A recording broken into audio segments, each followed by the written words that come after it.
안녕하십니까, 제주부입니다. 얼마 전에 공무원연금의 유족연금에 대한 영상을 올렸습니다. 하지만 공무원연금보다는 국민연금에 가입한 분들이 훨씬 많고 제 주변에도 많이 있습니다. 그래서 이번에는 국민연금의 유족연금에 대해 한번 알아보았습니다. 국민연금의 유족연금에는 양자택일을 해야 하는 문제가 생기는데 과연 어떤 경우인지 지금부터 알아보겠습니다. 지금부터 설명드리는 내용은 국민연금공단 홈페이지와 국민연금공단 블로그, 보건복지부 보도자료에 있는 내용들입니다. 먼저 유족연금은 가입자 또는 가입자였던 분이 사망하거나 노령연금 수급권자 또는 장애등급 2급 이상의 장애연금 수급권자가 사망하여 수급요건을 충족하는 경우에 그 유족의 생활을 보장하기 위하여 지급하는 급여입니다. 수급요건은 일반적으로 가입기간 10년 이상입니다.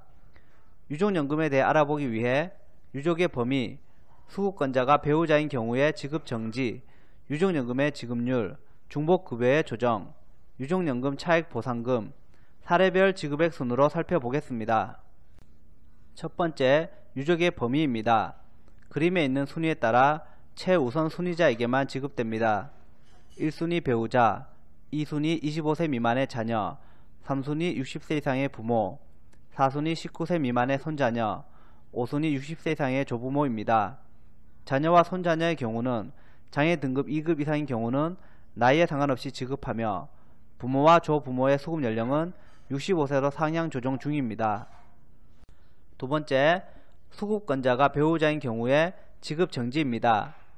유족연금의 수급권자가 배우자인 경우 보시는 그림처럼 수급권이 발생한 때부터 3년 동안 유족연금을 지급한 후 55세가 될 때까지 그 지급을 정지합니다. 그리고 지급정지 해제 연령은 보시는 표처럼 출생연도에 따라 60세까지 점차 상향 조정 중입니다. 하지만 지급정지 연령이더라도 다음 사유에 속하는 경우 지급을 정지하지 않습니다. 첫째, 장애 등급이 2급 이상인 경우. 둘째, 사망자의 25세 미만 또는 장애 등급 2급 이상의 자녀의 생계를 유지하는 경우. 셋째, 소득이 있는 업무에 종사하지 않는 경우입니다.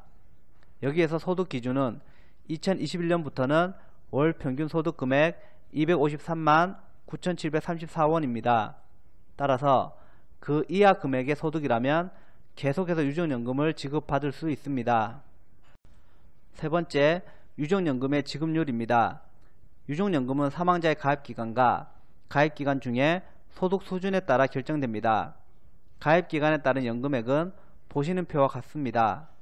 기본연금액의 일부와 가족수당 성격의 부양가족연금액이 더해져 매달 지급됩니다. 먼저 기본연금액은 비록 20년 미만 가입하였더라도 가입기간 20년인 사람이 받을 수 있는 연금액으로 계산하게 됩니다. 따라서 10년 미만의 경우 40%이기 때문에 노령연금보다 엄청 적을 것 같지만 실제는 큰 차이가 없습니다. 이 내용을 국민연금공단의 예상월액표로 확인해 보겠습니다. 기준소득 월의 평균액이 40만원인 경우를 살펴보겠습니다. 가입기간이 10년인 경우 노령연금이 15만원 정도인데 유족연금은 12만원이 조금 넘습니다. 가입기간이 20년인 경우 노령연금이 30만원 정도인데 유족연금은 23만원이 조금 넘습니다. 다음, 유족연금에 추가되는 부양가족연금액을 살펴보겠습니다. 2021년 0.5% 인상되어서 배우자의 경우 연 26만 3,060원이며 자녀 및 부모는 연 17만 5,330원입니다. 다만 공적연금을 수급 중인 분은 부양가족연금 대상이 될 수 없습니다. 네 번째, 중복급여의 조정입니다. 국민연금의 유족연금에서 가장 불만이 제기되고 있는 것이 바로 중복급여의 조정입니다. 관련 내용은 국민연금법 제56조에 있습니다. 이 내용을 간단히 설명해 드리겠습니다. 부부가 모두 국민연금에 가입되어 있는 경우 만약 배우자가 사망한다면 본인의 노령연금과 유족연금을 둘 다 받는 것이 아닙니다. 둘 중 하나를 선택, 즉 양자택일을 해야 하는데 한 가지는 본인의 노령연금 더하기 유족연금의 30%를 받는 것이고 다른 한 가지는 유족연금 전액을 받는 것입니다. 5번째, 유족연금 차액보상금입니다.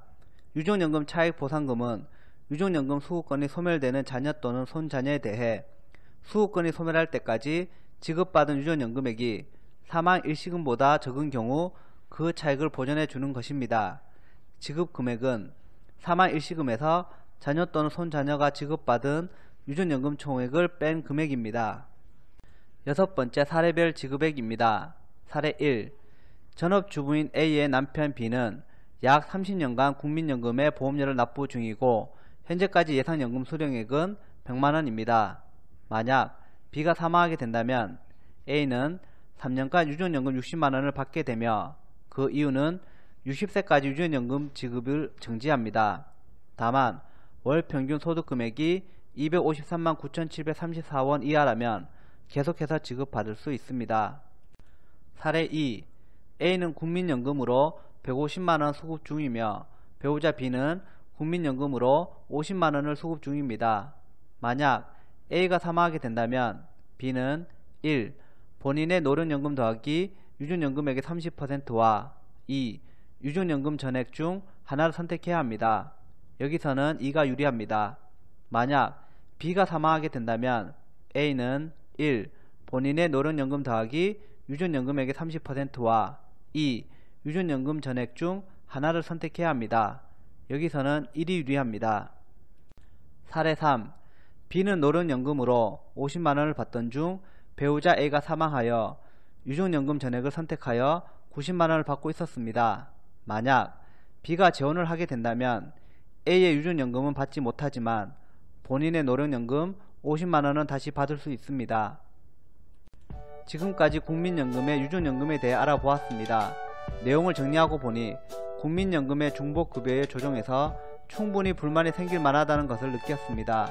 이 부분은 최대한 빨리 개선이 되었으면 좋겠습니다. 영상에 관해 궁금하신 점은 댓글로 남겨주시기 바라며 끝으로 구독과 좋아요 부탁드립니다. 시청해주셔서 감사합니다.